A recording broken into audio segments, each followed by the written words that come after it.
Friends, welcome back to my YouTube channel and I hope कि आप सब ठीक होंगे, कोरोना से सेफ होंगे। आज एक और आपके साथ अपडेट शेयर करूंगा ट्रैवल और वीज़ाज़ के रिलेटेड, जैसे कि मैं अक्सर करता रहता हूं। लेकिन अगर आप फर्स्ट टाइम मेरी वीडियो देख रहे हैं, अभी तक चैनल को सब्सक्राइब नहीं किया है, then please hit subscribe, because ऐसी इन्फॉर्मेटिव वीडियोज़ आपके लिए मैं अक्सर लेके आता रहता हूँ। दोस्तों, आज बात करेंगे हम स्टिकर वीज़ा की, ई वीज़ा की, बिकॉज रीसेंट पास्ट में क्या हुआ है, ड्यू टू कोविड-19 पैंडमिक एक्चुअली 2020 से लेके अभी तक बहुत सारे वीज़ाज़ में एक्चुअली वीज़ा के प्रोसेस में बहुत सारे चेंजेस आए हैं। ई वीज़ा को लेके बहुत सारे चेंजेस आए हैं, as well as sticker visa को लेके भी काफ़ी सारे चेंजेस आए हैं, जो आज इस वीडियो में मैं शेयर करूँगा आपके साथ कि वो क्या चेंजेस हैं और आप ई वीज़ा कैसे ले सकते हो, कैसा प्रोसेस रहता है, कितने टाइम में मिल जाता है, और ई वीज़ा और स्टिकर वीज़ा में डिफरेंस क्या होता है। क्योंकि बहुत सारी कन्फ्यूजन है इन चीज़ों को लेके। बहुत सारी कंट्रीज़ ऐसी थी जो पहले ई वीज़ा नहीं देती थी, अभी उन्होंने ई वीज़ा देना स्टार्ट कर दिया है और वैलिडिटी भी उसकी लंबे टाइम तक दी है।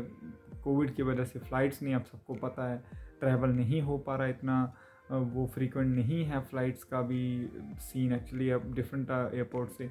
सो उसके लिए बहुत सारी चेंजेस हुई हैं इन द रीसेंट पास्ट, वो शेयर करेंगे। गाइस, सबसे पहले मैं बता दूँ आपको, क्योंकि जो ई वीज़ा होता है वो सबसे इजी वीज़ा होता है लेना, और वो आप किसी भी कंट्री की एम्बेसी की वेबसाइट से उसकी सारी इन्फॉर्मेशन ले सकते हैं, और वो आपको विद इन 2 to 3 डेज़ और मैक्स 3 to 5 वर्किंग डेज़ में जो है वो ईमेल के ऊपर मिल जाता है। ई वीज़ा बोलते हैं किसको है गाइस? ई वीज़ा होता है जो इलेक्ट्रॉनिक वीज़ा होता है, इसकी फुल फॉर्म है जो। इसके लिए आपको पहले से पासपोर्ट देने की ज़रूरत नहीं है, कोई बैंक बैलेंस दिखाने की ज़रूरत नहीं है, कोई होटल बुकिंग दिखाने की ज़रूरत नहीं है, कोई इंश्योरेंस दिखाने की ज़रूरत नहीं है। आप खाली अप्लाई करना होता है आपको उस कंट्री की वेबसाइट पे जाके, जो कंट्री आप विज़िट करना चाहते हो, और वो आपको with in 3 to 5 working days में जो है वो वीज़ा, मैक्स मैं बोल रहा हूँ, वैसे तो कुछ एक घंटों में भी कई कंट्रीज़ इशू कर देती हैं ई वीज़ा, और वो बहुत ही लेना आसान होता है। स्पेशली ई वीज़ा जो रहता है वो टूरिज़म पर्पस के लिए रहता है। उसकी वैलिडिटी जो रहती है वो 7 दिन की रहती है, 30 डेज़ की रहती है। अगर कोई कंट्री आपको अलाउ करती है 90 डेज़ का, आपको अलाउ करती है 90 डेज़ स्टे कर सकते हो। सो वो कंट्री के हिसाब से डिपेंड करता है कौन सी कंट्री आपको कितने टाइम के लिए अलाउ करती है।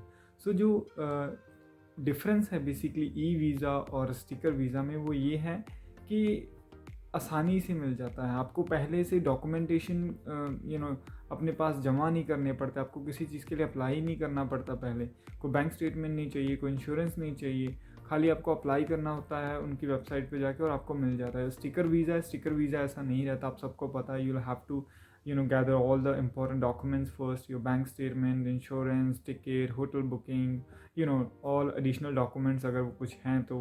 पासपोर्ट आपको सबमिट करना पड़ता है एम्बेसी में, तभी जाके स्टिकर वीज़ा लगता है आपके पासपोर्ट के ऊपर। स्टिकर वीज़ा बेसिकली एक स्टिकर होता है जो आपके पासपोर्ट के ऊपर पेस्ट होता है।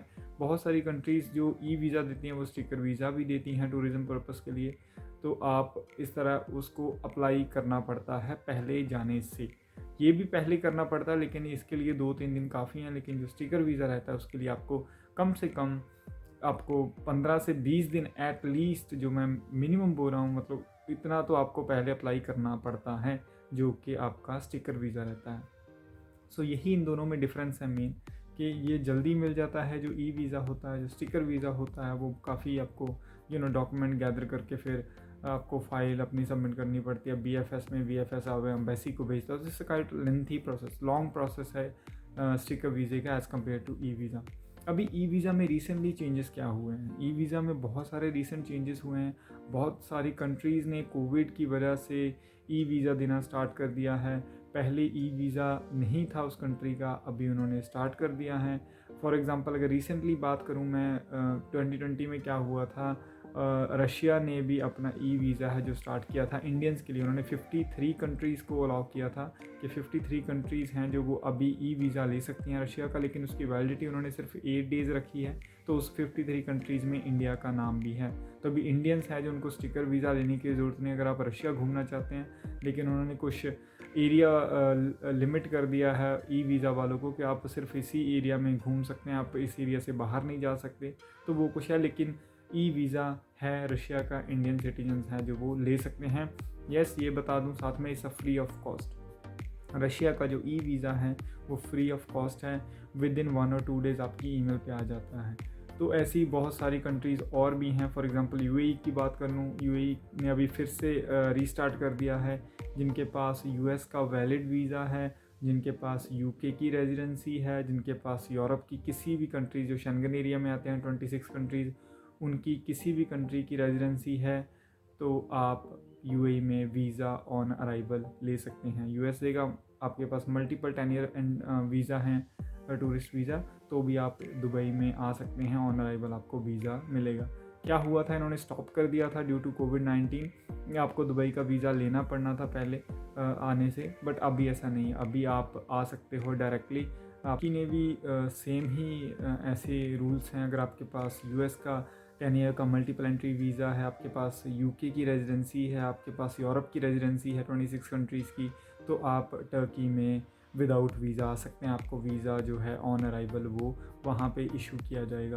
तो ऐसी और भी बहुत सारी कंट्रीज़ हैं। यूक्रेन का आप ई वीज़ा ले सकते हैं, बेलारूस का इंडियन सिटीजन ई वीज़ा ले सकते हैं। ऐसी बहुत सारी कंट्रीज़ हैं जिनका इंडियंस हैं जो वो ई वीज़ा ले सकते हैं और ट्रैवल कर सकते हैं। बहुत ही आसान तरीका है गाइज़। ई वीज़ा के लिए कुछ भी आपको डॉक्यूमेंट नहीं चाहिए, आप खुद अप्लाई कर सकते हैं, लेकिन कुछ एक शर्तें होती हैं किसी कंट्री की, जैसे यूएई एंड टर्की की है कि उनके पास पहले से वो वीज़ा होना चाहिए, तभी इंडियंस को वो अलाउ करते हैं। लेकिन इसके अलावा बहुत सारी दूसरी ऐसी कंट्री हैं जिनके ऊपर कोई भी रिस्ट्रिक्शन नहीं है, कोई भी कंडीशन नहीं है, आपके पास खाली इंडियन सिटीजनशिप होनी चाहिए, तो आपको जो वीज़ा है वो ऑन अराइवल वीज़ा मिलता है उस कंट्री का, और ई वीज़ा भी मिलता है। बहुत सारी ऐसी कंट्रीज़ हैं। फॉर एग्ज़ाम्पल इंडियन, अगर पहले कोविड से क्या था कि अगर आप जाते हो बैंकॉक जाते हो थाईलैंड में, तो आपको वीज़ा ऑन अराइवल था, लेकिन अभी आप ई वीज़ा भी ले सकते हो, स्टिकर वीज़ा भी है। सो ऐसे बहुत सारे रूल्स एंड रेगुलेशंस चेंज हुए हैं ड्यू टू कोविड-19 की वजह से। बट फिर से एक बार बता दूं कि बहुत सारे मेरे फ्रेंड्स मेरे से पूछते रहते हैं कि हमारे पास ई वीज़ा है, प्लीज़ हमको वेरीफाई करके बताओ। गाइज, मैं कोई भी नहीं होता वेरीफाई करने वाला, ठीक है, क्योंकि आपका वीज़ा है, आपको किसने दिया है, फर्स्ट ऑफ ऑल वो चीज़ मैटर करती है। अगर आपको उस बंदे पे ट्रस्ट है, then you don't need to check your visa status. अगर आपको ट्रस्ट नहीं, आपने किसी एजेंट से लिया है, then please contact embassy, because आप किसी से भी ऐसे पूछोगे तो कोई भी ऐसे आपको नहीं बता सकता कि ये वीज़ा ओरिजिनल है या फेक है। आजकल टेक्नोलॉजी बहुत आगे है, आप कुछ भी एडिट कर सकते हो, बिल्कुल सेम चीज़ बन जाती है, रहती फेक है, लेकिन आप कुछ भी बना सकते हो आज के टाइम में, right. So better to check with embassy. मेरे से मत बोला कीजिए, मेरे को बहुत सारे वीज़ाज़ आ जाते हैं व्हाट्सएप पे, अब मेरे को बिना बताए आप मेरे को भेज देते, सर ये मेरा वीज़ा है, can you please check, can you please verify. I am no one to check, मेरे पास कोई अथॉरिटी नहीं है उसको चेक करने की। खाली मैं एक सिर्फ गाइड देता हूँ आप लोगों को, एक सही इन्फॉर्मेशन देने की कोशिश करता हूँ ऑलवेज़, ताकि आप फ्रॉड से बच पाएँ। सो प्लीज़, कुछ भी ऐसा आपके माइंड में डाउट रहता है किसी भी वीज़ा को लेके, मेरे को भेजने की बजाय सीधा एम्बेसी को भेजिए। आपको पता नहीं होता कि एम्बेसी को कैसे भेजना है। गाइस, गूगल पे सर्च कीजिए उस कंट्री की एम्बेसी, पूरी इन्फॉर्मेशन है, उनका नंबर है, उनका कॉन्टैक्ट सेंटर कहाँ पे है, उनका ईमेल आईडी क्या है, कहाँ पे आप क्वेरीज कर सकते हैं, सब कुछ आ जाता है। खाली गूगल पे उस एम्बेसी का एड्रेस आपको डालना पड़ता है। फॉर एग्जांपल आप रशिया का वीज़ा चेक करना चाहते हैं तो आप डालिए new Delhi Russia embassy address, that's it. Google पे ये चीज़ डालिए, आपको सब कुछ मिल जाएगा। उनका ईमेल आईडी, उनका फ़ोन नंबर, आप उनसे कांटेक्ट कीजिए, आप अपने वीज़ा को वेरीफाई कीजिए कि ये वीज़ा ओरिजिनल है या फेक है। मैं कोई भी नहीं होता चेक करने वाला, बिकॉज मेरे पास ऐसा कोई राइट नहीं है, ना ही मेरे को कोई ऐसी इन्फॉर्मेशन है कि ये वीज़ा ओरिजिनल है या फेक है। आजकल कुछ भी पॉसिबल है गाइस, कुछ भी possible. So make sure fraud से बचे, किसी को पहले पैसा ना दें। ई वीज़ा का अगर कोई 4 से 5 लाख रुपया मांग रहा है आपसे, 2 से 3 लाख रुपया मांग रहा था, तो प्लीज़ उनसे पूछिए कि ये किस चीज़ के पैसे हैं, क्योंकि जो ई वीज़ा रहता है उनकी फ़ीस एम्बेसी की वेबसाइट पे दी होती है, $20 होती है, $50 होती है, तो उनका 2-4 लाख रुपया नहीं बनता। आप खुद समझदार हैं मेरे से ज़्यादा, सो आप इन चीज़ों को प्लीज़ ध्यान में रखिए जब भी आप ई वीज़ा अप्लाई करते हैं। सो अभी ट्रैवल स्टार्ट हो रहा है स्लोली एंड स्लाइटली।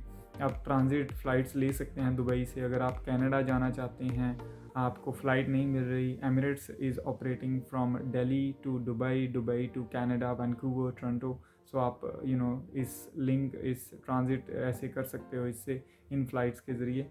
कुछ भी ऐसी आपको इन्फॉर्मेशन चाहिए फ़्लाइट्स के related, you can also contact me, I be more than happy to help you guys out. So ये कुछ बातें थी आज वीज़ाज़ को लेके। एक्चुअली आपके डाउट्स क्लियर करने थे मेरे को बहुत सारे ऐसे मैसेजेस आते रहते हैं वीज़ाज़ के लेके।